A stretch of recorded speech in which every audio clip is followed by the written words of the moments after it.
Fight ఏమో మాజీ మంత్రి కేటీఆర్ ప్రస్తుత మంత్రి కొండ సురేఖ మధ్య. తిట్టాలనుకున్నది కేటీఆర్ ని, అనుచిత వ్యాఖ్యలు చేసింది మాత్రం సమంత అక్కినేని నాగార్జున ఫ్యామిలీ మీద. టాలీవుడ్ నుంచి నిరసనలు వచ్చాయి, రాజకీయంగా కాకరేగింది. ఏదో నోరు జారేశాను, సారీ అన్నారు కొండ సురేఖ. మరి అక్కడతో ఆగిపోవాలి కదా, అలా చేయలేదు ఆమె. పైగా నా దగ్గర ఇన్ఫర్మేషన్ ఉంది కాబట్టే మాట్లాడా అంటున్నారు.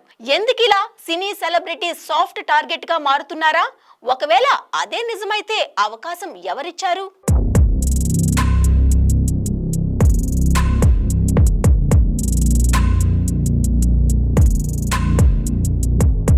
రాజకీయాలన్నాక విమర్శలు, ప్రతివిమర్శలు కామన్.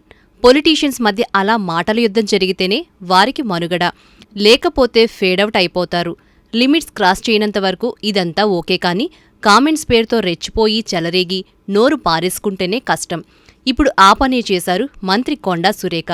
కేటీఆర్ మీద ఉన్న మంటతో మాజీ మంత్రి గుట్టుమట్లు బయటపెడుతున్నా అనుకుని సమంత నాగచైతన్య విడాకులకు కేటీఆర్ను లింక్ పెట్టారు. అక్కడితో ఆగిపోకుండా అక్కినేని నాగార్జున, నాగచైతన్య, కేటీఆర్ మధ్య జరిగింది ఇది అంటూ అవుట్ ఆఫ్ ద బార్డర్ వెళ్లిపోయి పచ్చిగా మాట్లాడేశారామె. కన్వెన్షన్ హాల్ ని కూలగొట్టొద్దు అనంటే సమంతను నా దగ్గరికి పంపాలి అని చెప్పి ఆయన డిమాండ్ చేశాడు. సమంత గారిని వెళ్ళమని చెప్పి నాగార్జున వాళ్ళు ఫోర్స్ చేశారు. సమంత నేను వెళ్ళను అనింది. వెళ్ళను అంటే వాళ్ళు చెప్తే వింటే విను, లేకపోతే వెళ్ళిపోండి, డైవర్స్ ఇచ్చారు. అంతే, ఒక్కసారిగా అందరూ బగ్గుమన్నారు. కేటీఆర్కి సపోర్ట్గా బీఆర్ఎస్ సోషల్ మీడియా, సమంతకి పనిలో పనిగా నాగార్జునకి సపోర్ట్గా మూవీ అసోసియేషన్ మా దగ్గర్నుంచి టాలీవుడ్ టాప్ హీరో, హీరోయిన్స్, మిగిలిన ఆర్టిస్టులంతా పోస్టుల వర్షం కురిపించారు.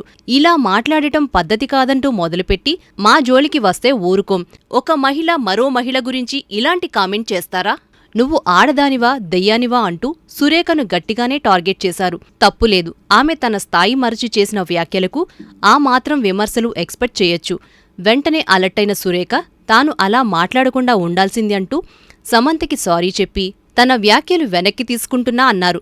మళ్లీ ఏమైందో ఏమో కామెంట్స్ ని సమర్థించుకోవడం మొదలుపెట్టారు సురేఖ. సినీ జనాలు ఏమనుకుంటున్నారో నేను అదే చెప్పా, సరే మాట్లాడింది తప్పే అని ఒప్పుకుంటా, మరి సమంత, నాగచైతన్య ఎందుకు విడిపోయారు, డివోర్స్కి కారణం ఎందుకు చెప్పట్లేదంటూ బర్నింగ్ టాపిక్ ఇంకాస్త ఆద్యం పోసి మంట పెద్దది చేశారు. పోనీ సరే, నేను చెప్పింది తప్పే. మరి ఇప్పటి వరకు నాగ చైతన్యకి సమంతకి ఎందుకు విడాకులైనాయి అన్న విషయం ప్రపంచానికి తెలుసా? తెలియదు కదా. ఏమన్నా నాగార్జున సైడ్ నుంచి, ఫ్యామిలీ నుంచి ఏమన్నా చెప్పారా? ఆ అమ్మాయి చెప్పుకోలేదు కదా ఈ విషయం. ఆ అమ్మాయి చెప్పుకుంటుందా? చెప్పుకోలేదు. మాకు ఇంటర్నల్ గా ఇచ్చిన తెలిసిన సమాచారం ఇండస్ట్రీ నుంచి. దాదాపు 100 ఏళ్ల చరిత్ర తెలుగు సినిమాది. 70ల్లో అరవవాసన వదిలించుకుని సొంత ఉనికి కోసం భాగ్యనగరానికి తరలివచ్చింది. 90ల నాటికి పూర్తి స్థాయిలో కుదురుకుని హైదరాబాద్ లో ఫిక్స్ అయిపోయింది. టాలీవుడ్ అంటూ తనకంటూ ఓ ప్రత్యేకతను సాధించింది. ఇన్ని ఘనతలు సాధించిన సినీ ఇండస్ట్రీని ప్రభుత్వాలు కూడా అదే స్థాయిలో ఆదరించాయి. అవార్డుల పేరుతో ప్రోత్సాహకాలనిస్తూ చిత్ర పరిశ్రమను, నటీనటులను ఎంకరేజ్ చేశారు. కానీ ఫర్ ద ఫస్ట్ టైం వ్యక్తిత్వ హననం జరిగింది రేవంత్ రెడ్డి సర్కార్లో, అది కూడా ఒక మహిళా మంత్రి చేతిలో. మరి ఇది ఇక్కడతోనే ఆగిపోతుందా? పరువు నష్టం దావాలతో పోయిన పరువు తిరిగి వస్తుందా?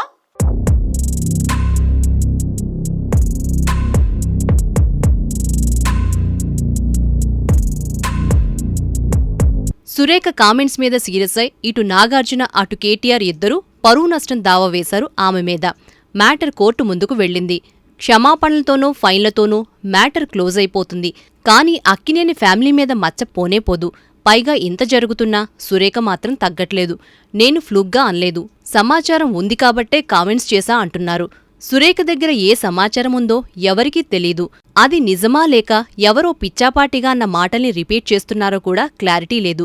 కానీ సురేఖ మాత్రం నాగార్జున ఫ్యామిలీ మీద బ్లాక్ మార్క్ వేసేశారు.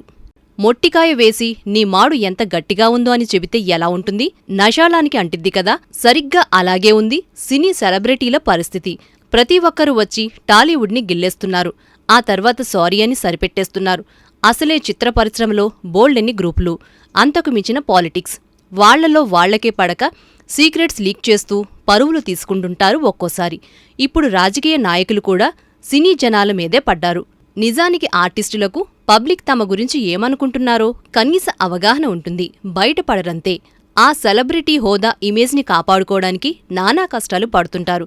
అలాంటి వారిని పట్టుకుని నా దగ్గర ఇన్ఫర్మేషన్ ఉంది కాబట్టే అన్నానంటూ పొలిటీషియన్స్ వచ్చి బజారుకేర్చడం కరెక్ట్ కాదేమో. హార్ష్ కామెంట్స్ చేసే ముందు కాస్త ఆలోచించుకుంటే మంచిదేమో.